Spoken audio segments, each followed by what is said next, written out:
Hello student, welcome back to Biosparkle. তো NNGM পরীক্ষা তোমাদের আর মাত্র হাতে গুনে কয়েকটা দিন পর। তো ভীষণ জোর তো নিশ্চয়ই প্রিপারেশন চলছে সবকিছুরই। তো আজকে আমাদের সিরিজের ফিজিক্যাল সায়েন্সের একটা প্র্যাকটিস সেট রয়েছে, এটা আমাদের প্র্যাকটিস সেট 4।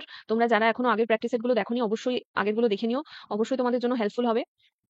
আশা করছি এই যে ক্লাসটা এটাও তোমাদের জন্য হেল্পফুল হবে। এখানে ক্যাটাগরি 1 ক্যাটাগরি 2 বোথ প্রশ্ন রয়েছে। দেখো এর মধ্যে তোমরা 25 এর মধ্যে কত মার্কস স্কোর করতে পারো সেটা দেখো। প্রথম প্রশ্ন বলেছে, দেখো নিম্নোক্ত রাশিগুলির মধ্যে কোনটি ভেক্টর রাশি? ভর, ত্বরণ, বল, রোধ যার মান এবং অভিমুখ দুটোই আছে সেটাকে আমরা ভেক্টর রাশি বলছি। আর যেটার মান আছে কিন্তু কোনো দিক বা অভিমুখ নেই সেটাকে আমরা বলে থাকি স্কেলার রাশি। ভরের মান বা অভিমুখ নেই। আচ্ছা, এই প্রশ্নটা বলে থাকি, জানি না ভুল করে দিয়েছে না কিছু। ত্বরণ এটাও ভেক্টর রাশি, আর বল এটাও ভেক্টর রাশি, রোধ স্কেলার রাশি। তো যদিও এটা ক্যাটাগরি 2 এর প্রশ্ন নয়, কিন্তু তাও আমি দেখছি হয়তো ভুল করেই অপশন দুটো দিয়ে ফেলেছে। বল, ত্বরণ দুটোই কিন্তু ভেক্টর রাশি হবে। পরের প্রশ্ন বলেছে, সব থেকে কর্মক্ষম ইঞ্জিন কোনটি? মানে কোন ইঞ্জিনের কর্মদক্ষতা সব থেকে বেশি? পেট্রোল চালিত, ডিজেল চালিত, ইলেকট্রিক নাকি স্টিম ইঞ্জিন? দেখো স্টিম ইঞ্জিন তো বহু আগে উঠে গেছে, এখন আর চলে না, স্টিম ইঞ্জিন বলে কিছু হয় না এখন আর, তো সেজন্য এটাকে বাদ দিলাম। এবার পড়ে রইলো পেট্রোল ডিজেল। দেখো তো পেট্রোল ডিজেলের আমাদের বাস, ট্রেন এসব চলছে, কিন্তু সেটার থেকেও যেগুলো দেখবে খুব অত্যধিক গতিসম্পন্ন ট্রেন হয়, বুলেট ট্রেন, এগুলো সব কিন্তু কিছু চলে ইলেকট্রিকে চলে, কারণ তার কর্মদক্ষতা সব থেকে বেশি। তাহলে বৈদ্যুতিক বা যেগুলো ইলেকট্রিক ইঞ্জিন সেটার কর্মদক্ষতা হবে সব থেকে বেশি। পরের প্রশ্ন বলেছে, নিচের কোনটি বস্তুর স্বকীয় ধর্ম? মানে বস্তুর নিজস্ব ধর্ম, সেটা কিছুর উপর ডিপেন্ড করছে না, অন্য কোনো ফ্যাক্টরের উপর ডিপেন্ড করছে না। বস্তুর ভর, ভর মানে হচ্ছে তার মধ্যে যতটা পদার্থ উপস্থিত সেটা, তো তার মধ্যে যতটা পদার্থ উপস্থিত সেটা অন্য কিছুর উপর ডিপেন্ড করবে না, এটা কমপ্লিটলি তার নিজের উপর ডিপেন্ড করবে। ওজন, ওজনটা ওয়েট ইজিক্যাল টু আমরা হয় জানি এম ইন্টু জি। এখানে জি মানে হচ্ছে গ্র্যাভিটি, তাহলে গ্র্যাভিটির উপর যেটা ডিপেন্ড করবে, তার মানে গ্র্যাভিটি চেঞ্জ হওয়া মানে এটা চেঞ্জ হয়ে যাবে, ওজনটা চেঞ্জ হয়ে যাবে, তাহলে ওজনটা কখনোই স্বকীয় ধর্ম হতে পারবে না। উভয় তার মানে হচ্ছে না, ওজনটা যদি না হয় তাহলে উভয়টা হচ্ছে না, তাহলে এটার অ্যান্সার হয়ে যাবে ভর, কারণ কোনো বস্তুর মধ্যে যতটা পদার্থ থাকবে সেটা কখনোই চেঞ্জ হবে না। পরের প্রশ্ন বলেছে, মৌলিক পদার্থের ক্ষুদ্রতম কণা যা রাসায়নিক বিক্রিয়ায় অংশগ্রহণ করে তা হলো?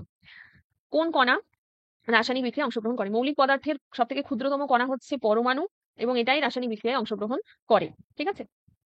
আচ্ছা, কোনো বস্তুর বেগ অর্ধেক করলে তার গতিশক্তির কি পরিবর্তন হবে? দ্বিগুণ হবে, অর্ধেক হবে, এক চতুর্থাংশ হবে, নাকি কোনোটিই নয়? আমরা যদি দেখি গতিশক্তির ফর্মুলা কি হয়, ই কে অর্থাৎ এনার্জি কাইনেটিক, কাইনেটিক এনার্জি সমান হচ্ছে হাফ এম ভি স্কোয়ার হয়, তাই তো, হাফ এম ভি স্কোয়ার।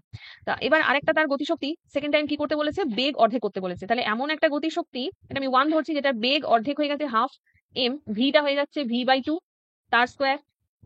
একবার এটা মুছছি। তাহলে দেখো জিনিসটা আমার দাঁড়ালো হাফ এম ভি/4, অর্থাৎ সরি ভি²/4। এবার এটাকে আমি যদি এটা বাই এটা করি, তাহলে দেখো হাফ হাফ কেটে গেল, এম এম কেটে গেল, মানে হাফ কেটে গেল, এম কেটে গেল, ভি² কেটে গেল, তাহলে পড়ে রইলো 4, যেটা মাথার উপরে উঠে যাবে, মানে উপরে উঠে যাবে। তাহলে ই কে ইকুয়াল টু 4 ই কে 1, তার মানে 4 দিয়ে অপশন কি আছে? দেখো একমাত্র এটাই রয়েছে, এক চতুর্থাংশ। তাহলে এটাই হয়ে গেল সঠিক উত্তর। এখানে আমার সঠিক উত্তর হয়েছে পরমাণু। তাহলে এক চতুর্থাংশ, এখানে দ্বিগুণ হবে না, অর্ধেক হচ্ছে না, 1/4 অংশ হয়ে যাবে গতিশক্তি। পরের প্রশ্ন বলেছে, জল অপেক্ষা দুধ তাড়াতাড়ি গরম হওয়ার কারণ কি?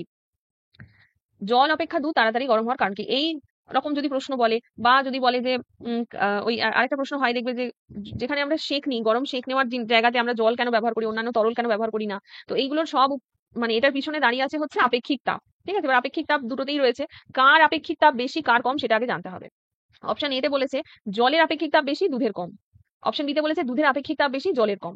যার আপেক্ষিক তাপ বেশি সে বেশিক্ষণ হিটটাকে ধরে রাখতে পারে। ঠিক আছে, তাহলে এখানে হয়ে যাবে জল, সে হিট নিতেও টাইম লাগবে, ছাড়তেও টাইম লাগবে। তাহলে দুধ তাড়াতাড়ি গরম হচ্ছে আর জল তাড়াতাড়ি গরম হচ্ছে না, তার মানে জলের তাপ গ্রহণ করতেও টাইম লাগছে, তাই সে তাড়াতাড়ি গরম হচ্ছে না। আবার একবার যখন গ্রহণ করা হয়ে গেল তখন সেটা ছাড়তেও কিন্তু ধীরে ধীরে ছাড়বে দুধের তুলনায়। তো সেই জন্য দুধ তাড়াতাড়ি গরম হয়, জল হয় না, কারণ জলের আপেক্ষিক তাপ বেশি দুধের থেকে।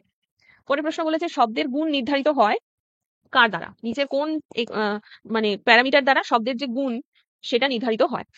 শ্রাব্যতা, কম্পাঙ্ক, গতিবেগ, বিস্তার। তো গুণ যেটা, শব্দটা একটা শব্দ অন্য শব্দের থেকে যে আলাদা, মানে শব্দের গুণটা আলাদা হচ্ছে সেটার কম্পাঙ্কের কারণে। ঠিক আছে, ফ্রিকোয়েন্সি বা কম্পাঙ্কের কারণে। আর এটা যদি বলতো যে শব্দের উচ্চতা, শব্দের উচ্চতা মানে সে কতটা দূর অব্দি যাবে, মানে কতটা দূর অব্দি বিস্তৃত হবে, সেটা ডিপেন্ড করবে কিন্তু বিস্তারের উপর। যদি গুণ না বলে উচ্চতা বলতো তাহলে হয়ে যেত কিন্তু বিস্তার। ঠিক আছে। পরের প্রশ্ন বলেছে, নিচের কোন কয়লার মধ্যে সব থেকে বেশি পরিমাণ কার্বন পাওয়া যায়? সব থেকে বেশি পরিমাণ কার্বন সেটাতেই পাওয়া যাবে যেটা সব থেকে উন্নত মানের কয়লা, মানে যে কয়লায় সব থেকে বেশি কার্বন থাকে সেই কয়লা হচ্ছে সব থেকে উন্নত মানের কয়লা। মানে পোড়ালে তাপ বেশি উৎপন্ন হবে, গ্যাস কম হবে, কালি ঝুল যেটা সেটা কম হবে। তার মানে অ্যান্থ্রাসাইট। এটাতে হচ্ছে সব থেকে বেশি কয়লার পরিমাণ, এটা 1 নম্বরে, 2 নম্বরে বিটুমিনাস, 3 নম্বরে লিগনাইট, 4 নম্বরে হচ্ছে পিট। পরের প্রশ্নে আসি, চার্লস এবং বয়েলের সূত্রে উভয়ই যেটা ধ্রুবক থাকে। চার্লস এবং বয়েলের সূত্রটা যদি তোমাদের মনে থাকে সংক্ষিপ্ত রূপটা, তাহলে ভেবে দেখবে যে ভর, চাপ, উষ্ণতা এবং আয়তনের মধ্যে কনস্ট্যান্ট হচ্ছে ভর। গ্যাসের ভর যেটা, সেটা হচ্ছে কনস্ট্যান্ট। পরে একটা অঙ্ক আছে দেখো, অঙ্ক নিয়ে তোমাদের একটু ঘাবড়ে যাও দেখেছি। দেখো অঙ্কটা কত সোজাভাবে করে ফেলবো আমরা। 4 মোল সোডিয়ামের সঙ্গে জলের বিক্রিয়া করা হচ্ছে, বিক্রিয়াতে এসটিপি তে উৎপন্ন হাইড্রোজেন গ্যাসের আয়তন কত হবে? তো এটার জন্য আমাকে প্রথমে আগে যে সমীকরণটা সেইটা জানতে হবে। তো সোডিয়াম, তার সঙ্গে আমি নিচ্ছি জল, জলের বিক্রিয়া করছে H2O। এবার আমি যদি ভাবি যে আমি তো জানি না কি উৎপন্ন হবে, তাহলে আমি দেখতে পাচ্ছি উৎপন্ন হাইড্রোজেন গ্যাস, তাহলে হাইড্রোজেন তো গ্যাস উৎপন্ন হলো, তাহলে আরেকটা কি উৎপন্ন হতে পারে? দেখো H2 চলে গেল, তাহলে NaO পড়ে রইলো, তাহলে NaO বলে তো কিছু হয় না, তার মানে নিশ্চয়ই NaOH তৈরি হয়েছে। এবার দেখে নেবো যে সমীকরণটা আমার ব্যালেন্স আছে কিনা। ব্যালেন্স না থাকলে কিন্তু আমার হবে না। তো প্রথমে আমি এখানে দেখতে পাচ্ছি সোডিয়াম একটা, সোডিয়াম একটা, ঠিক আছে, হাইড্রোজেন দুটো, হাইড্রোজেন দুটো, ঠিক আছে, অক্সিজেন একটা, অক্সিজেন একটা, ঠিক আছে, কিন্তু হাইড্রোজেন এদিকে আছে তিনটে, এদিকে আছে দুটো। তাহলে আমি কাজ করতে পারি, এখানে হাইড্রোজেনটাকে আমাকে ব্যালেন্স করতে হবে, তাহলে এখানে আমি যদি 2 দিই, তাহলে আমাকে এখানে সোডিয়ামের সামনেও 2 দিতে হবে। সোডিয়ামের সামনে 2 দিলে আমার অক্সিজেনও হয়ে গেল দুটো, আমার তাহলে আমাকে এখানেও 2 দিতে হবে অক্সিজেন দুটোর জন্য। তাহলে এদিকে হাইড্রোজেন হয়ে গেল 2 দুগুণে 4, এখানে হাইড্রোজেন হয়ে গেল দুটো আর দুটো 4টে। হ্যাঁ, তাহলে আমার পুরো ব্যালেন্স হয়ে গেছে। এবার পরেরটা দেখে নিই কি করবো এবার। এবার বলেছে 4 মোল, দেখো এই অঙ্কটা যদি আমরা না করতাম, ব্যালেন্স না করতাম, তাহলে কিন্তু উত্তর ঠিকঠাক আসতো না। 4 মোল সোডিয়ামের সঙ্গে জলের বিক্রিয়ায় এসটিপি তে উৎপন্ন হাইড্রোজেন গ্যাসের আয়তন কত হবে? তো হাইড্রোজেন কতটা তৈরি হয়েছে? এসটিপি তে উৎপন্ন হয়েছে 1 মোল হাইড্রোজেন। আর 1 মোল হাইড্রোজেন মানে তার আয়তন কত হয়? এসটিপি তে যে কোনো 1 মোল গ্যাসের আয়তন হয় 22.4 লিটার এসটিপি তে। তাহলে দেখতে পাচ্ছি যে তাহলে এখানে সোডিয়াম কত আছে? সোডিয়াম আছে 2 মোল। 2 মোল সোডিয়াম থেকে আমি পেয়েছি আয়তন 22.4 লিটারের হাইড্রোজেন। তাহলে আমাকে বলেছে যদি 4 মোল সোডিয়াম বিক্রিয়া করে, তাহলে যদি এখানে 4 মোল হয়, তাহলে কত হাইড্রোজেন হবে?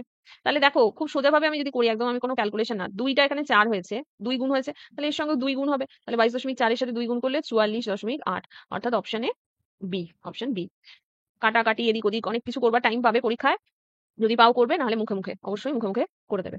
পরের প্রশ্ন বলেছে আপতন কোণ 55 ডিগ্রি হলে প্রতিফলন কোণ কত হবে? আপতন কোণের মান বলে দিয়েছে, প্রতিফলন কোণের মান জানতে চাইছে। এটা ভীষণ সোজা প্রশ্ন, আমরা জানি গ্যাসের প্রতিফলনের সূত্র অনুযায়ী আপতিত রশ্মি এবং প্রতিফলিত রশ্মি মাঝখানে অভিলম্বের সঙ্গে সমান কোণ উৎপন্ন করে, তাই তো? তার মানে এই যদি আমার অভিলম্ব হয়, এই যদি আমার আপতিত রশ্মি হয়, আর এই যদি আমার প্রতিফলিত রশ্মি হয়, তাহলে এই কোণ আই, এই কোণ আর সবসময় ইকুয়াল হয়, আই ইকুয়াল টু আর হয়। তাহলে এটা 55 হলে এটাও 55ই হবে। পরের প্রশ্ন বলেছে আলোর গতিতে গতিশীল একটি ট্রেনের দৈর্ঘ্য কি হবে? আলোর গতিতে গতিশীল ট্রেনের দৈর্ঘ্য। দেখো আলোর গতিতে যে যে কোনো বস্তুকে যদি গতিশীল হতে হয়, তার দৈর্ঘ্যটা একদম সংকুচিত হতে হতে হতে হতে একদম দৈর্ঘ্য বলে কিছু থাকবেই না, অর্থাৎ তার দৈর্ঘ্য হতে হবে 0। যদি তার দৈর্ঘ্য 0 মানে কিছুই না, একটা বিন্দু যদি হয়, তবে ট্রেনটা আলোর গতিতে যেতে পারবে, যেটা বাস্তবে সম্ভব নয়। উষ্ণতা বৃদ্ধি পেলে নিচের কোনটির রোধ হ্রাস পায়?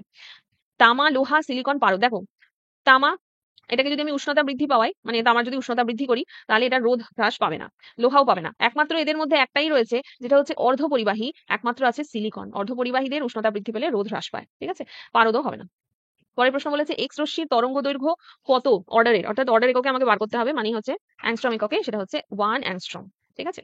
পরের প্রশ্ন বলেছে জৈব অ্যাসিডে উপস্থিত কার্যকরী মূলক, এদের মধ্যে কোনটা জৈব অ্যাসিডে পাওয়া যায়? অ্যাসিডে কোনটা পাওয়া যায়? অ্যাসিডের সাধারণ সংকেত হচ্ছে COOH, এটা হচ্ছে এটা হচ্ছে অক্সিল মানে হাইড্রক্সিল গ্রুপ, এটা হচ্ছে CO মানে কিটোন, এটা হচ্ছে CHO মানে অ্যালডিহাইড। একমাত্র অ্যাসিডে পাওয়া যাবে কার্বক্সিল গ্রুপ। চলে হয়ে গেল আমাদের 15টা ক্যাটাগরি, সরি 15টা না, 10টা ক্যাটাগরি 1 এর প্রশ্ন। তো 10টার মধ্যে তোমরা কটা করতে পারলে কমেন্টে জানিও। পরেরটা আমরা শুরু করব ক্যাটাগরি 2। এখানে কিন্তু খুব মানে সাবধানে করব, কারণ ক্যাটাগরি 2 তে হতে পারে নেগেটিভ মার্কিং নেই, কিন্তু একটা ভুল উত্তর করা মানে কিন্তু তুমি টোটাল 0 পেয়ে যাবে। সেজন্য তুমি চেষ্টা করবে যেন একটাও ভুল উত্তর না হয়, যেটা কনফিউশন থাকবে আমি ছেড়ে দেবো। আমার যদি উত্তর একটা জানা থাকে, আমি একটাই করে আসবো, তার জন্য আমি কিছু পয়েন্ট হলেও মার্কস পাবো, কিন্তু একটা ভুল করে দিলে আমি যেটুকুও বা পাচ্ছিলাম সেটুকুও আর পাবো না। প্রশ্ন বলেছে যে নিচে কোনটি মাত্রাহীন, যে রাশিগুলি মাত্রা থাকে না কোন রকম, সেগুলোকে আমরা মাত্রাহীন রাশি বলি। বিকৃতি, পরাবৈদ্যুতিক ধ্রুবক, ঘনকোণ নাকি প্যালাঙ্ক। প্যালাঙ্ক ধ্রুবক মানে এটা প্ল্যাঙ্কস কনস্ট্যান্ট যেটা ছিল সেটা, এটা পল্যাঙ্ক নাকি লিখে দিয়েছে, এটা প্ল্যাঙ্ক। তো বিকৃতি এর কোনো এর কোনো মাত্রা থাকে না, পরাবৈদ্যুতিক ধ্রুবকেরও নেই, এবং ঘনকোণ, কোণের কোনো মাত্রা হয় না, সেটা ঘনকোণ হোক যাই কোণ হোক, কোণ মানেই সেটা মাত্রাহীন। A, B, C হয়ে যাবে সঠিক উত্তর।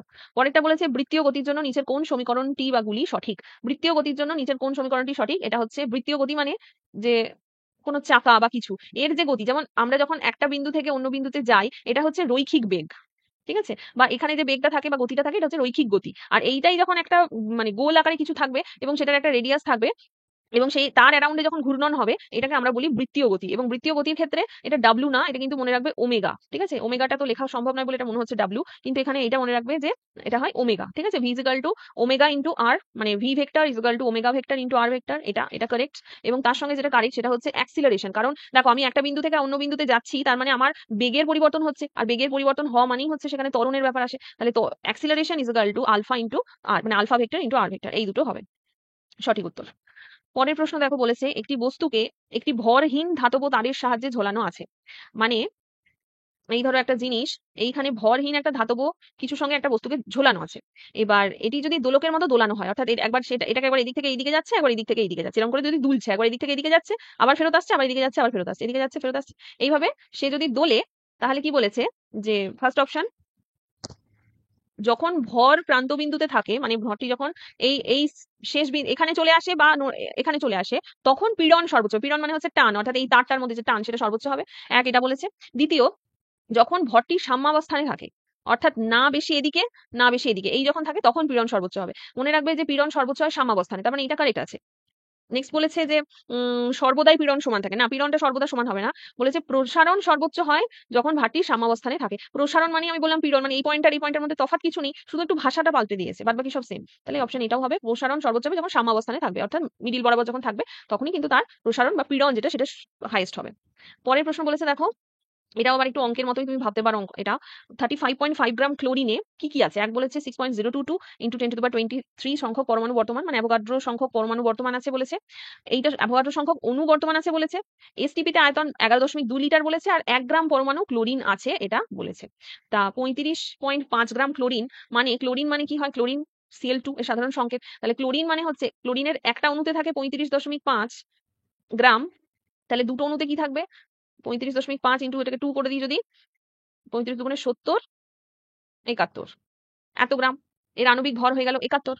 এখন এত গ্রাম ক্লোরিনে, এবার 35 এত গ্রাম ক্লোরিনেই 22 মানে অ্যাভোগাড্রো সংখ্যক পরমাণু বর্তমান থাকবে, এটা তো একদম ঠিক। অণুটা আমরা নেব না, অ্যাভোগাড্রো সংখ্যক অণু নয়, কারণ এটা ইন্টু 2 সংখ্যক অণু বর্তমান। আচ্ছা, পরেরটা বলেছে এসটিপিতে আয়তন 11.2। আচ্ছা দেখো তো, যে যখন উম আমাকে বলেছে 35.5, 71 গ্রাম ক্লোরিন মানে হচ্ছে মানে 1 মোল, তার মানে 22.4 লিটার। তাহলে আমাকে বার করতে বলেছে 35.5 গ্রাম ক্লোরিন মানে কত লিটার হবে এর আয়তন। এটা কি হয়েছে? এটা ডিভাইডেড বাই 2 হয়েছে, এটা ভাগ হয়ে গেছে 2 দিয়ে, তাহলে এটাও কি হয়ে যাবে আমার? ডিভাইডেড বাই 2 হয়ে যাবে, মানে এটা 11.2 হবে। অর্থাৎ এটা কারেক্ট দেওয়া আছে, অর্থাৎ অপশন সি আমার কিন্তু কারেক্ট হবে। আর 35.5 গ্রাম ক্লোরিন মানে হচ্ছে 1 গ্রাম পরমাণু ক্লোরিন, এটাও ঠিক আছে, 1 গ্রাম পরমাণু ক্লোরিনই হচ্ছে। পরের এবং লাস্ট প্রশ্ন বলেছে দেখো, স্থির বিভব বিশিষ্ট একটি ক্ষেত্রে কি কি হবে? মানে বিভব প্রভেদ কিছু নেই, অর্থাৎ বিদ্যুৎ যদি প্রবাহিত হচ্ছে, তো এই একটা বিন্দু আর এই একটা বিন্দু, এটা ধরে নিচ্ছি VA, এটা যদি VB হয়, তাহলে এটার মধ্যে কোনো তফাৎ নেই, অর্থাৎ VA সমান VB। যদি দুটোর বিভব প্রভেদ আলাদা হয়, তাহলে তো সেখান থেকে উম আমি সেটা ডিফারেন্স পাবো এবং তড়িৎ সেই দিক থেকে অন্যদিকে যাবে। তো এখানে যদি বিভব প্রভেদ স্থির থাকে, তাহলে কি হবে? তড়িৎ ক্ষেত্র সুষম, সুষম মানে ব্যালেন্স, এটা নয়। তড়িৎ ক্ষেত্রের মান 0 হচ্ছে, অর্থাৎ এখানে কোনো তড়িৎ যাচ্ছে না। তড়িৎ ক্ষেত্রের মান 0 মানে হচ্ছে এখানে আইও 0, তাই না? মানে কোনো রকম তড়িৎ যাচ্ছে না বলেই কোনো তড়িৎ ক্ষেত্র তৈরি হয়নি। তারপরে বলেছে যে ক্ষেত্রের মধ্যে কোনো আধান নাও থাকতে পারে। আধান মানে হচ্ছে আমরা জানি যে ইলেকট্রনের প্রবাহ হয়, প্রোটনের প্রবাহ হয়। তাহলে প্রোটন মানে পজিটিভ ইলেকট্রন। তাহলে আই নেই মানে ইলেকট্রনের প্রবাহ কিছু হচ্ছে না মানেই তো, তবেই তো আমরা বলছি যে ইলেকট্রনের প্রবাহ নেই বলেই তো আমরা বলছি যে এখানে কোনো ইলেকট্রিসিটি প্রবাহিত হচ্ছে না। তার মানে ইলেকট্রনও নেই, আর ধরে নিতে হবে ইলেকট্রন নেই মানে সেখানে প্রোটনও নেই। তাহলে আধান নাও থাকতে পারে, এটা সঠিক। আর লাস্ট বলেছে ওই ক্ষেত্রের বাইরে কোনো আধান রাখলে তড়িৎ ক্ষেত্র আবশ্যিকভাবে পরিবর্তিত হবে। যেহেতু এখানে কোনো আধান নেই, তাহলে এর বাইরে আমি যদি কোনো আধান রাখিও, তাহলে কিভাবে তড়িৎ ক্ষেত্র বিক্ষেপিত? আমি ধরে নিচ্ছি এখানে আধান ছিল, এবার আমি যদি এখানে একটা পজিটিভ আধান রাখি, তাহলে হয়তো এটার উপর একটা প্রভাব পড়বে, বা আমি নেগেটিভ আধান রাখলে এটার উপর প্রভাব পড়বে। কিন্তু এখানে যখন কোনো আধান নেই, তাহলে বাইরে আমি কি রাখলাম সেটার উপর তড়িৎ ক্ষেত্র কোনোভাবে পরিবর্তিত হবে না। এখানে বলেছে হবে, তার মানে এটা ভুল। তাহলে অপশন বি আর সি আমার হয়ে যাবে সঠিক উত্তর। তাহলে দেখো, হয়ে গেল 60 নাম্বার প্রশ্ন আমরা করে ফেললাম। আশা করছি তোমরা অনেক কটাই করতে পারলে, বা সবগুলোই হয়তো করতে পারলে। যদি পেরে থাকো 25 এর মধ্যে কত পেলে সেটা অবশ্যই জানাও। আর যদি ভিডিওটা ভালো লাগে অবশ্যই লাইক কমেন্ট শেয়ার করে দিও এবং বন্ধুদের সাথে শেয়ার করে দিও। চলো দেখা হচ্ছে পরের ভিডিওতে, টাটা।